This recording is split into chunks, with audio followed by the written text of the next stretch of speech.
This is BBC News. I'm Annita McVeigh. These are the top stories developing at midday. Fears the death toll in Indonesia after the earthquake and tsunami could rise dramatically. There are concerns 1,000 people could still be buried in a housing complex in the city of Palu.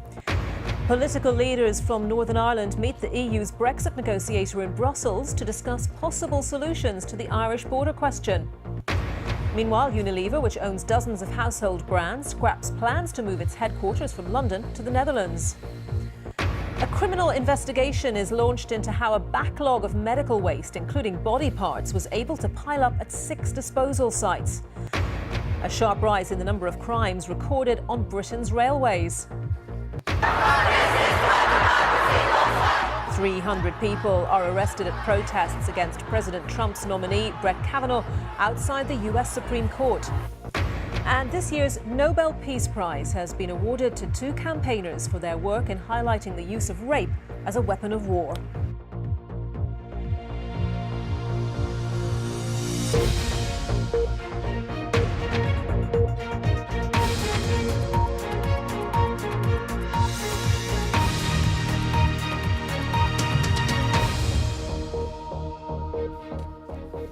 Hello, good afternoon. It's Friday, the 5th of October. I'm Annita McVeigh and welcome to BBC Newsroom Live.